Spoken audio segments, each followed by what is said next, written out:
All right. Bum, bum, bum, bum, bum. Episode 2. Episode 2 of The Bear. We still don't have a podcast name. It is Yass Chef. And that's, I know that's right. I know that's right. That's the name of our podcast. We are about to review episode 2. What is Hands? Okay. Hands. Yep. Season 1, episode 2, called Hands. Oof. Really good. Starts out a little rough. Yeah, so it starts off at the when he was a CDC at the really nice restaurant in New York. Yes. And again, I haven't worked that high up in the industry at all, but I'm expecting that's exactly how it works. Like, that's exactly how it is. Yeah. And someone said that, like, I guess someone told my mom, like, oh, you know, like, the industry's not actually like that anymore. And my comment to that is, okay, maybe it is, maybe it isn't. I don't know, because I'm not that high up. Yeah. But the guy talking to him, that's how my brain sounds. Like, when I worked at Redacted, when I worked at Redacted, like, a big reason why I did not like working there is because, like, every day I'd go in, I'm like, I'm too slow, I can't do this, I have to make 1,000 cupcakes within the first 2 hours of my shift, and then I have to start doing other things, like, it's like...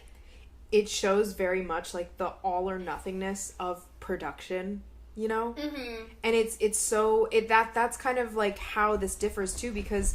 You know, I find it so funny, my one friend that works at a bakery, like, it just, oh, what did you do at work today? And it's like, you know, I made, you know, 10,000 not 10,000, but, you know, like, a shit ton of cupcakes. And that was my day, is I had to make all of those cupcakes. And that's it. And some people that are, like, working an office job that they, like, were working 9 to 5, and they're just like, oh, I had to file paperwork and stuff like that. But it's like, if you think about it, if you're having a rough day and you work your 9 to 5 and stuff, like, maybe you run 15 minutes late, it's like, you can still, like, make up your time and stuff like that. If you run 15 minutes late to production, that's 15 minutes gone. That's 15 minutes, yeah. And no, that, like, you know? That is such a good point, because I work in an office job now. Mm-hmm. And, I mean, I remember the first week at my office job, I was the only one there at 9 o'clock every day. And I was like, where is everyone? And, like, my boss was like, you know, like, as long as you get your work done. I'm like, that mentality is just so crazy to me, because absolutely, yeah. At Disney, if you were, well, first, you had to clock in by 9 o'clock, or whatever your shift, 7 a.m. You're on time. But you could only clock in 5 minutes ahead because of, like, timesheet stuff. Yeah. Yep. And if you timed it any later, you would get 3 points. Yep. And, like, however many points in Redacted, you're out of the company. So it's just, like, yeah, it's really important that you're on time. And, like, that's not even including, like, right now, like, I can leave my house at 8:40 and be in the office at 9 o'clock easy. Mm-hmm. At Redacted, it would be that 7 a.m. time. That's after I took a bus, walked through the whole park, got to the back of the park, stood there for a while, and then clocked in. Like, it's all that time that you're not getting paid for. That also sucks. Oh, absolutely. Yeah, it's just... It's so crazy, because it is just, like, production is so intense. Like, once you start it, you're in it, and it's like you're riding the roller coaster until the very end. And it's like, breaks are just not super common. Obviously, like, I think about it... because if you take a half-hour break, then you're there a half hour later. Yeah. And I think about it, it's so funny, because last year we were making these, like, orientation videos for the incoming freshmen and stuff. And so, you know, part of that were, like, what are our tips and tricks for culinary school for people that maybe they don't know, or they just wouldn't be familiar or whatever. And so some of the things that we said were this, like, on time is late, and early is on time. Yeah. And that is important, and that is the way that we operate. You should always, always, always be early to things, to, like, be there before the start of things so that you are ready at the start to go, basically. My one class, like, it started at 7, Vinoiserie. Mm-hmm. Like, it starts at 6 a.m. Yeah. Our chef could not force us to be there at 6. No. If you did not get there at 6, so you did not finish. No, absolutely not. And it's like, too, that, the other thing that we said, and I said this often, where it's just like, I know that when you get into production, you get lost in the sauce and you forget to care about yourself and take care of yourself and everything. So it's like, make sure to bring snacks, make sure to bring water, make sure to bring something with electrolytes and fuel your body throughout the day. Because if you think about it, in a class, like just thinking about a lab or something like that, you're there for 6 hours, but work days are going to be like 8 to 12 hours, you know? So it's like, if you go that entire time without taking a break and eating and stuff, you know, like you're gonna go down. Yeah, when I worked at Redacted, I'm just gonna say that because I signed an NDA, but LOL. But when I worked there, like, you would be shamed if you took breaks. Yep. You would seem weak if you took breaks. Yep. The chefs could not legally tell you can't take a break. Yeah. But man, oh man, no one will like you if you take a break. Yeah. When it was different when I worked, like, that was, like, AM shifts. PM shifts were a little bit different. Like, I had a different, like, chef assistant, and, like, he was like, no, like, take your breaks, like, get your time. But, like, it would suck because, like, sometimes you would be leaving at, like, you know, you're supposed to leave at 9, and now you're leaving at 10:30, 11 o'clock because the stuff has to get done. Yeah. And it's just insane. So, yeah, I was saying, like, even if that guy's voice... and how in your head and how he was talking about how he threw up every day before work. Like, when I worked at Redacted, there was several times I threw up either during my shift or before my shift because it was just that anxiety-inducing. Yeah. Like, it just makes you so overwhelmed and, like, makes you feel so little. Right. And again, it like really hugely I don't want to like turn anybody off to like the food industry at all or working in it. No, and that's what it's so hard about it. It's really the environment that you are working and operating in. So obviously, like in New York, that kind of an environment for Carmi was terrible and toxic. Obviously, yeah, he learned what he learned. He got the experience that he did. And you can like argue that with any experience that you are working in. But it's like when you finally work somewhere that you love and everything, like obviously the beef is not what he wants it to be yet.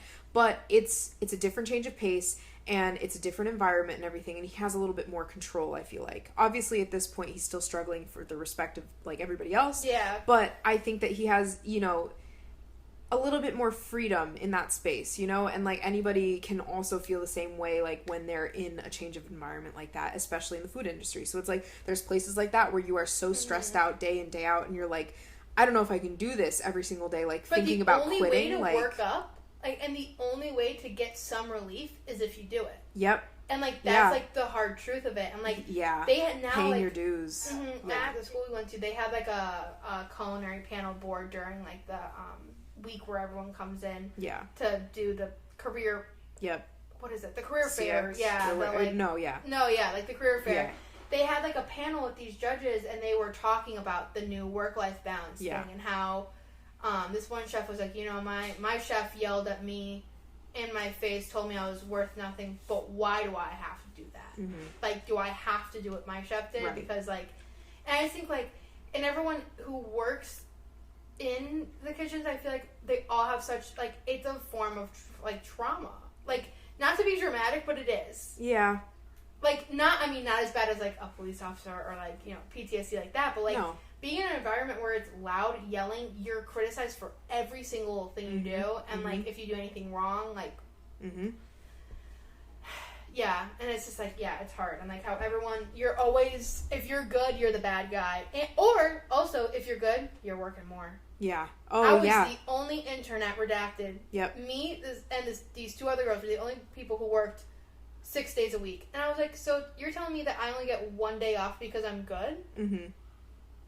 Or I would be put on an entire station by myself. And, like, I asked my chef one day, I was like, hey, like, why, though? Like, you're putting, like, our chef assistants with people. Mm-hmm. But I'm working this entire station by myself. And my chef was like, it's because you know I could do it. And do you know what? That motivation made me do it really well. And it also made me, like, one day our chef assistant was, like, doing, like, an easy job. Like, he was just, like, doing sprinkles. I was like, hey, I'm on a station by myself. Can you please help me? And he, like, was like, oh, shit. Like, yeah. Like, I'll help you. Like, I didn't realize, you know. Mm-hmm. It's just crazy. So, the anxiety of that, throwing up. God. It's crazy. It's, like, obviously relatable, but it's terrible. Yeah. And then that first shot of them, like, in, like... And also, I just love the film, how, like, when he's in that high New York restaurant, it's like everything's white and crisp, which is so culinary because you want to see if you have any mistake. Yeah. Chef Whites are white because they want to see how messy you are. Yeah. Point blank. Absolutely. Oh my God. I remember like anytime we're working with chocolate, there's always those people that their like apron would just be chock full of it. And I'm just like... Sometimes our own chefs would have it. Yeah. My chocolate chef was... had cocoa butter all over him. Like, girl, clean up your fucking mess. Oh, God. But yeah, and then like, so like that high, like, that stark difference to the next scene where it's all drippy. When they show all of the messy shots. All the absolute mess. Which is like, so, because like this whole episode is about this, like, the health inspector coming. Yes. I like when Richie talks about the French laundry, only because like that's a very culinary coded thing, and like only the stupid fucking name. Yeah, not even that, but like only like culinary kids will get the French Laundry, or if you're like invested in culinary culture. Yeah, the French Laundry is a very, very good restaurant that like the best of the best have worked at, and like a lot of people mentor there. Noma. No, yeah.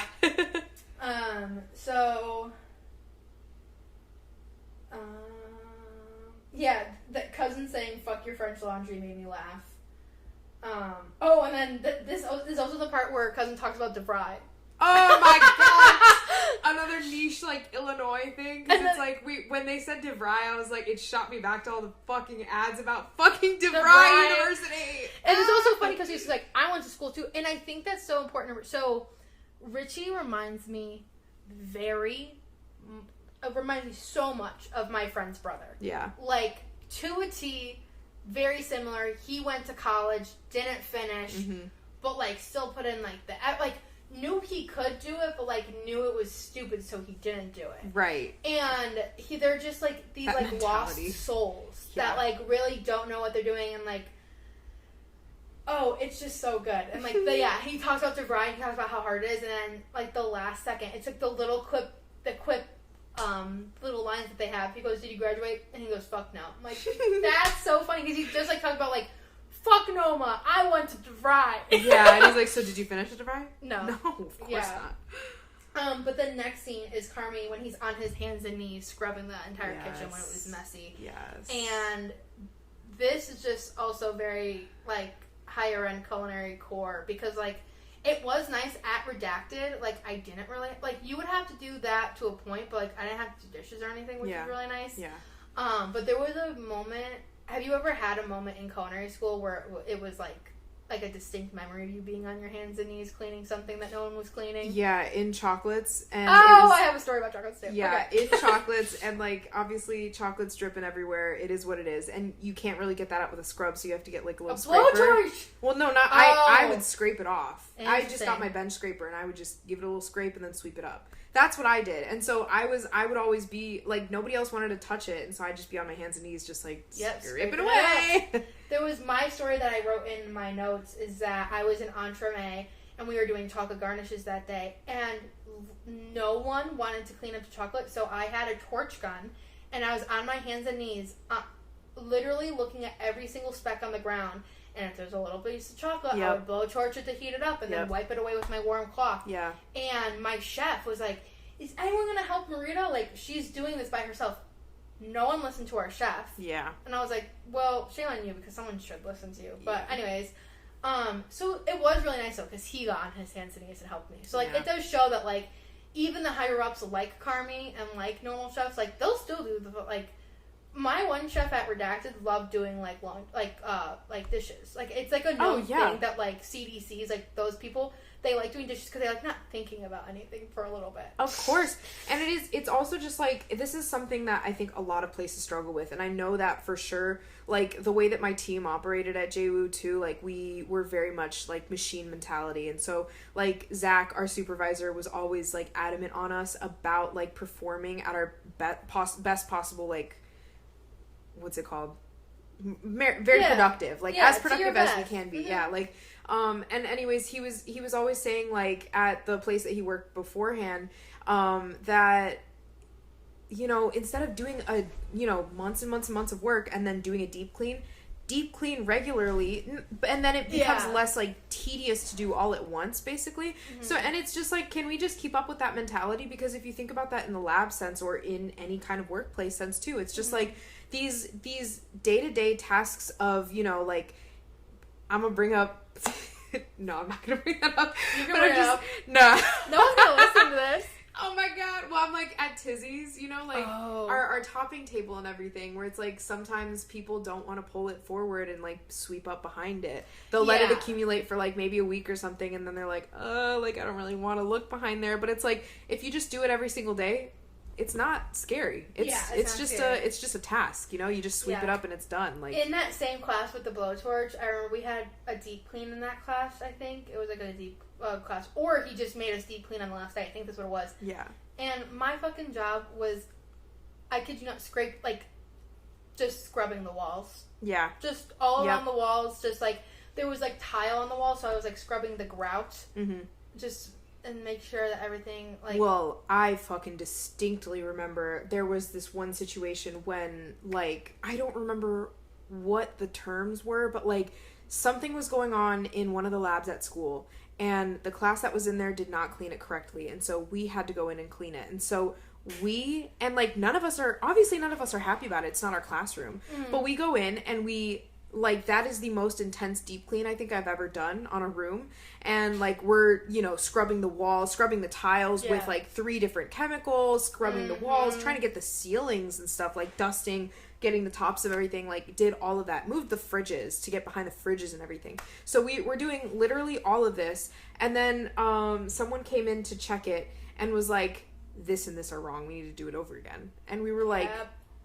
When you do a deep clean you would do a deep clean for a while in the classroom, and like no one really wants to do it, and everyone tries to cut corners, and then you always have a different chef come into your room to check it, and they would always find like the most nitpicky things. Yeah, they would like literally like look for it too, and they would find it so easily, and that's why I think like, yes, we didn't have health inspectors, but we had chefs, and that's kind of like how this episode is when the health inspector comes. Yep. I think Carmi.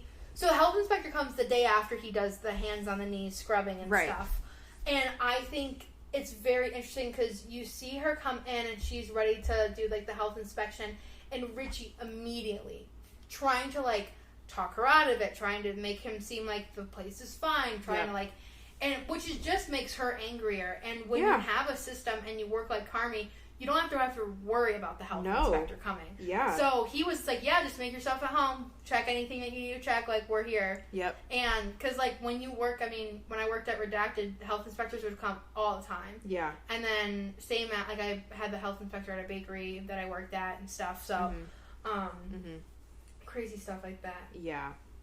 Oh, and then, Carmi eating a peanut butter jelly sandwich after that shift. Yeah, man. It was a peanut butter jelly sandwich, Doritos, and a Coke. And I just feel that is, when you're in culinary store in that industry, when I worked at Redacted, it was the worst I ever ate. Because you're in a kitchen all day. When I worked at Redacted, I had the worst roommate. Yeah. She, like, had problems. Yeah. But she left the kitchen so dirty that one day I walked in and I was like, I work in a kitchen all day. That's all I do. All I do is work in a kitchen. Can you please clean up after yourself? Yeah. I was so pissed. Yeah. And like all you have the energy for is to make like a buffalo chicken dip or just like with like canned chicken and frozen pizza type shit. Yes, you just don't have the mentality. No, not at all. The one thing that I thought of when I was watching it was one time me and one of my past roommates, we were at the grocery store around here. And we just we did this when we lived together too, is we regularly just keep a little thing of minced garlic ready to go because you need it all the time. But the thought of like actually mincing garlic every time you need it is so annoying. Like rather would just get the little jar of it, okay? And so we were at the grocery store and she was like, oh, what else do we need? And I was like, oh, could you grab a thing of minced garlic from over there? And then I don't know, this one dude that was by us was just like, don't you guys go to Johnson & Wales? Or like he either we were wearing shirt or sweatpants or something, or we were talking about it and he overheard. And he was like, why would you get minced garlic? And we were like, what do you mean? He's like, that's such a shortcut. Like, you should just do it. Like, don't you go to school for that? And I was like, I I literally do this in class all day. Why would I do it at home if I could just buy it? Exactly. Are you stupid? Like, don't talk like, to me. I get paid. Or, like, when you have other jobs, like, I get paid for that. Like, I don't want to go home and do it. Right. That's why, like, I'm not running into that problem now, but, like, I work in social media now, so now it's, like, hard for me to, like, post on social media, like, on my own account, because that's what I do at work, but I'm getting better at it. Hence this podcast, trying to improve get that. Out there. But, yeah, just him, Yeah, but it is just, like... Yeah, it just that. It just, you the mental capacity to, like, do that shit after work. And that's why, like, honestly, while I was working at JU, I didn't mind cooking and stuff for all of us because I wasn't really in a lab. I was kind of, that was, like, I think Tess and Kelly were asking me, like, recently, have any of us actually worked a 9 to 5? And I was like, JU is as close to a 9 to 5 as I will have ever worked, I think. Yeah. Honestly, let's be real. You worked mornings and nights. Yeah, and it wasn't exactly 9 to 5, but it was 40 hours a week, regular hours, and I did sit at a desk for a portion of my day. So it's like, I will count that, and it wasn't always the most exciting thing in the world. So yeah, getting to come home and, like, cook intricate meals for you and Elizabeth. That's how I feel now. I feel like I've gotten way back into, like, wanting to bake more. Yes. And wanting to do that because I don't do it at work. Right. And so now you, like, have the free time and you have the mental capacity. So you obviously, it's a hobby again. You want to do it for fun. Yeah. So yeah, full circle. And yeah, not even just, like, I also, like, I don't even think that's, like, even culinary kid specific. I just think that's college kid specific. Because, like, I was taking advertising classes. Mind you, I was taking 7 classes and going to musical every single day for 4 hours. Yeah. And, like, girl, looking back, there was no brain power left at the end of the day. It was just like, I worked myself into the fucking ground. I was used to doing that, though. Yeah. Like, in college, I was used to doing that. Yeah. But, like, when Julie would make me meals, I'd be like, you don't understand. But now, it's kind of the opposite. Like, now I have the brain capacity to make meals, and my girlfriend works a more, like, intense job. And so I feel like it's nice that, like, I get to make her meals. Like, absolutely. So I know what you mean. Yeah. We talked about this in the last episode, but this is the episode where Sydney goes and does the extra credit. Yes, like, yes. Here's a report. And it's just like, yeah, you can go. Well, oh no, I just, like, okay. My kind of first real job, I want to say, was at a gelato shop. And the owners were franchising this they, like, were not food business people, but they had just taken over, like, doing this franchise of a food business, basically. And, you know, things escalated over the years and stuff, legal issues, rebranding, da-da-da-da-da. And, like, I was just kind of sitting back and, like, obviously being taken advantage of as a young kid, like, trying to be hyper independent and work as much as she could. And so, obviously, in that, I'm just sitting back and I'm paying attention to all the, you know, faults that they had throughout this entire process. And part of it is they don't have the industry know-how and, like, the way that it works and stuff. And the same thing that you were saying, like, obviously Carmi and Sydney are both, like, culinary forward people, but it is Sydney having that experience. Has the, like, and, like, the thing is, like, people I feel like in the industry, like, shit on culinary students a lot. Like, oh, you went to, like, fancy school, so you think you're better than me. Like, I don't think I'm better than you, but, like, when it comes down to, like, the business stuff, like... I know how to do it. I know how to, like, I was taught, like, in school, like, I know, like, we did this for, like, like, I paid to go to school to learn how to do like, this. Just, like, hear me out. Right. If I'm going anywhere and they're just like, you know, oh, well, I want to put this new thing on the menu, but I don't really know what to do with it. Food costs it out, bro. Like, just look it up, do the math. That's like, and I can do that on a whim if I had to, you know, that kind of a thing. Understanding how recipes work, understanding how to do recipe conversions and stuff like that. How different ingredients work when you're, like, mass producing. You know? They did that in the second season a little bit. They talk about, like, how they want to have a diverse menu, but, like, it's just expensive to keep, like, you have to have the ingredients to make the weird thing on your menu. Yep. So, like, how are you going to be able to order enough of it? While still, like, it's like a whole thing, and they teach you that. So, yeah, I wrote, she's so smart, I love her. She's a marketing girly just like me, for real. Yeah. Like, I, like, feel like because she's, like, talks about, like, how they should only be open for, like, lunch and dinner. Yeah. And it's, like, that's also, like, the work-life balance. Like, and that's how restaurants started. Yeah. Restaurants did not start to be 24 hours. Restaurants should not be 24 hours. No. Like, humans were not built like that, and it shows. Yeah. Yeah. You know, like, in Europe, they're open for just just lunch, and then they're open for just dinner. And guess what? They don't want to fucking kill themselves all the time. Yeah. So, what about that? Kind of crazy. And they pay their people well. Must be nice. Must be nice. Imagine. How do I talk about that? Oh, this is still on the same kind of topic-ish. But one line that I wrote down that really hit me is there's a part where Richie and Sydney are talking. Yeah. And he says, this place is run by adults, and, looks at her. And I, feel like that hits hard, because if you're younger and you go to school and you can see an issue and you point it out, most of the time, one, they're not going to listen to you, and two, they're not going to hear you out. They're not going to hear you out, and you can just, watch it crumble. You watch it crumble. It's just take the advice that I gave you. Literally. I know I'm young, but can you hear me out? Yeah. And most of the times they don't hear you out.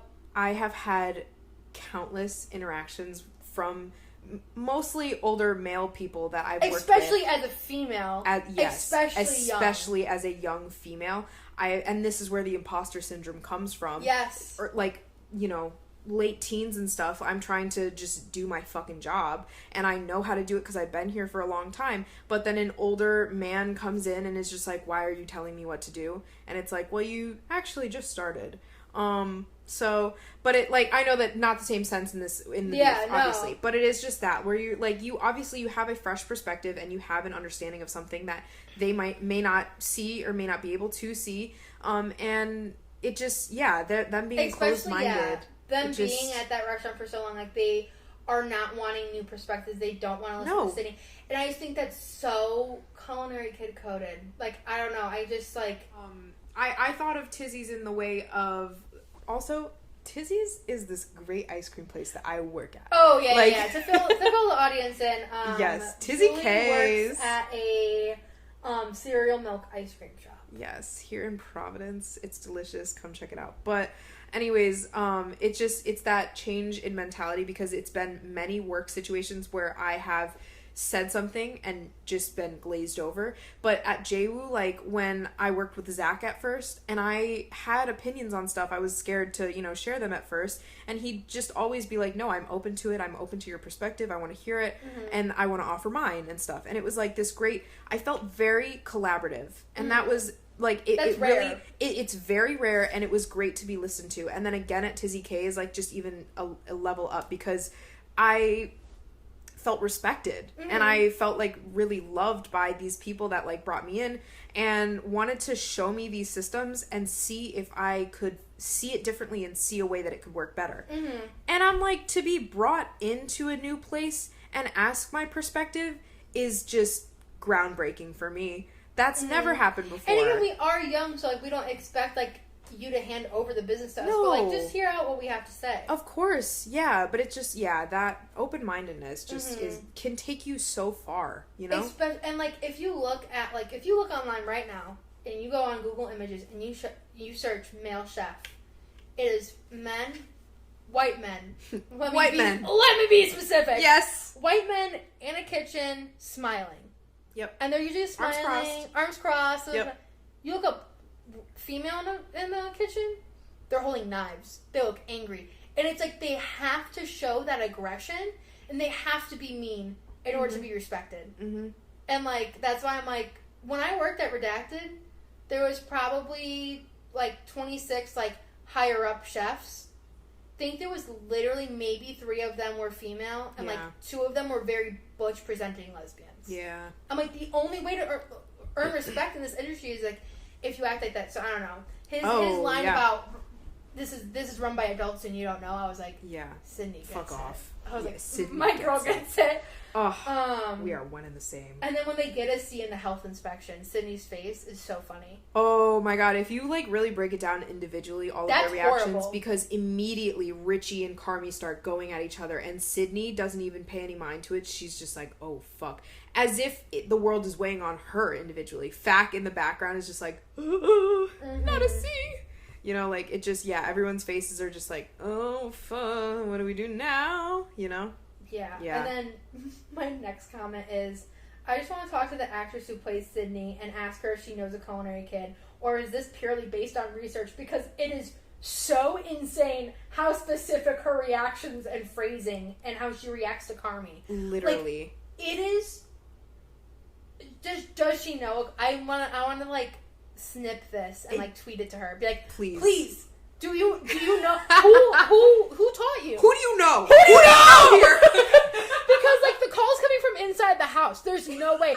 And if not, Mama, the Emmys and accolades she deserves. Like, I gotta say, like, and it's only gonna progress more throughout, but it's just the way that she speaks, the way that she goes about confrontations, the way that she just is as a person in this show is so spot on. So spot on. And she talks about, like there's, like, later in the series, like, her dad's just like, you're not gonna get paid any money? Like, and she's like, it's because I love it. Like, you can just tell her she's love like, for it. Right, exactly. And it's hard. Like, at the end of the day, it's like, yeah. It's so hard. And again, this podcast isn't to discourage the culinary industry. And I do think it's taking a big turn. Yeah. Oh, absolutely. At the same time.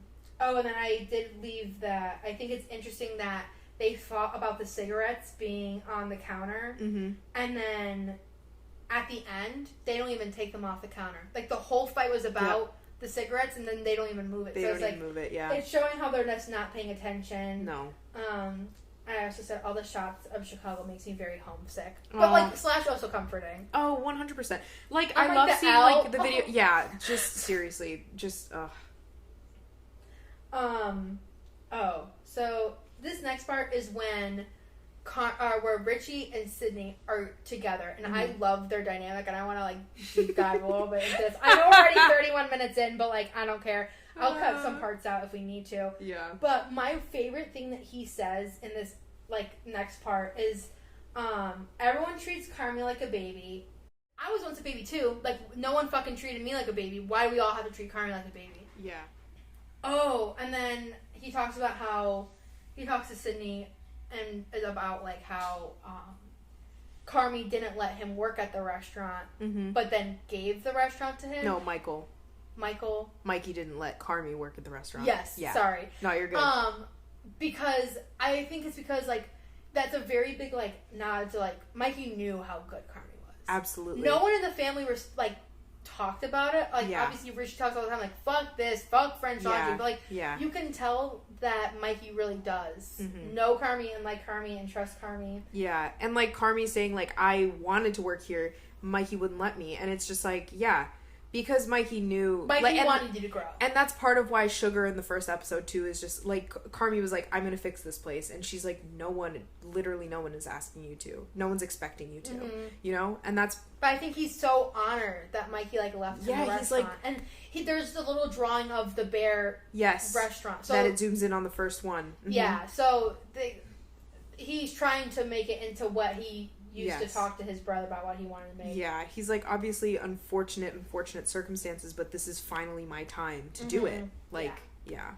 And then this next part, we finally get into Marita Core when Sydney asks Richie what's up with Mikey, and he responds very bluntly, he shot himself in the head 4 months ago.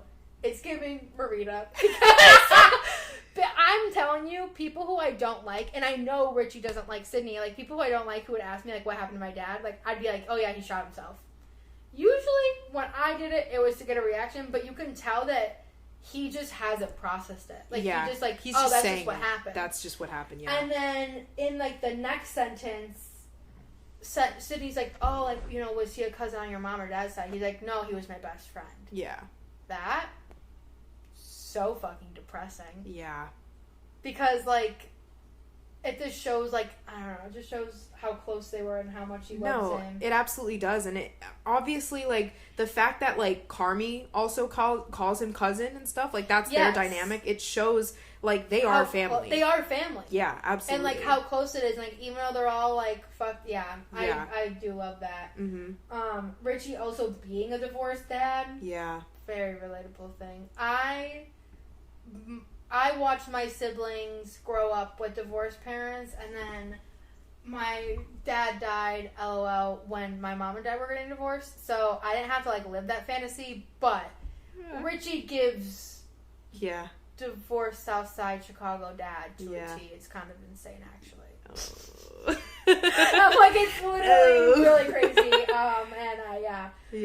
Another phrase that I really liked in that sentence is, she's 5 just like Carmi. He says, like, the most deep shit about his deep, like, internalized stuff about his daughter. 2 seconds later, she's 5 just like Carmi. Yep. Like, just showing that, like, he's always on his toes. Oh, God. Oh, another part that I like is, like, the small details when Sugar was talking to him about, like, he was like, oh, what are you doing? He said, I'm making Mom's lemon chicken.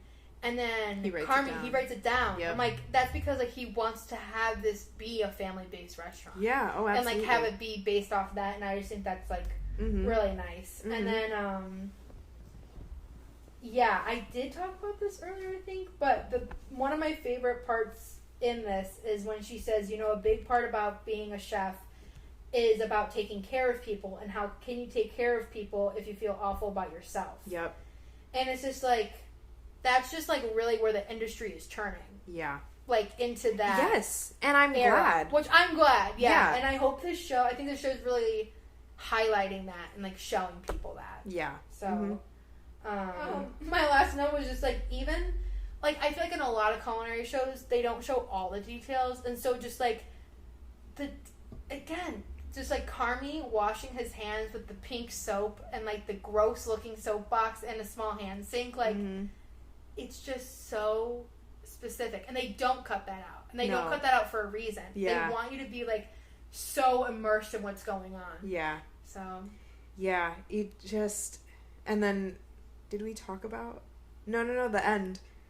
After everything is all said and done, and, you know, everything is kind of de-escalated, everything's all good, they got the stuff to fix, like, the hole in the wall, whatever it was, and then at the end, Carmi and Richie are outside, and they're like, everything's all good, we're gonna get it fixed, we're gonna have the health inspector come back, and then Carmi's like, yeah, I'm just gonna, you know, smoke a cigarette really quick.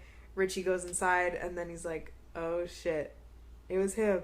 It was him who left his cigarettes on the thing, which I think is very important because it shows that Carmi's slipping already out of his, like, you can tell that this is taking a big toll on him. He's slipping out of the system already. Mm-hmm. Because, let's be honest, it's easier not to do the system. Yeah. It's easier not to have, like, a line. It's easier, like, especially for, like, a beef sandwich shop. Like, they don't need to have a line, but, like, he's just trying to instill that, and so, I don't know, I just think that was really cool, and I just love this show. Yeah, it just, I feel like that's, like, the next stepping stone into, like, obviously his mental health is not great. We come into the whole show, like, him dealing with the bear, I feel like is very much, like, his anxiety, like, his internal anxiety. Yeah. And then waking up and going straight into service and stuff like that. Like, it just, and now it's just showing it's starting to dwindle down, you know, when he's making his food, when he was, like, dreaming and was almost setting his apartment on fire, and now, like, this.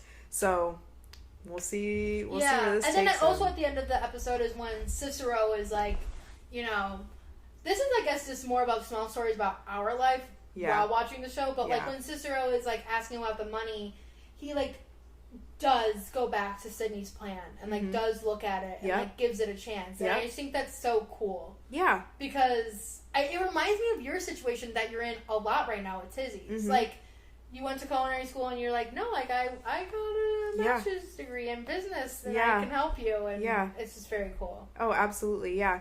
I know it's kind of weird, again, like, I keep bringing up imposter syndrome, but it is just, like, I told Tess and Kelly this. I told them, like, I have had horrible imposter syndrome in virtually every single job that I've had, except for this one. This feels like it's so divine. It was, like, the most perfect situation I could be in. And I went to school, and I went to school exactly for this. I went to school for food and beverage entrepreneurship and business and shit. And, like, that's helping a small business grow is, like, my dream. And then obviously creating a small business in the future. All very niche, and it just fits in so perfectly. So it's like, to have that experience, and to obviously, like, sadly Sydney wasn't being listened to at first, but then, like, Carmi comes around to it, but getting to put my opinion out there, educated wise, you know, backed up and everything by the facts, and have it be listened to is, like, it's great. So well, that I think pretty much concludes episode 2. So we will watch episode 3 next time we are here. So thank you for watching. Da-na-na-na. Whatever the show's called, and we'll be back next week if this is how it's going. All right. Hell yeah! Bye guys.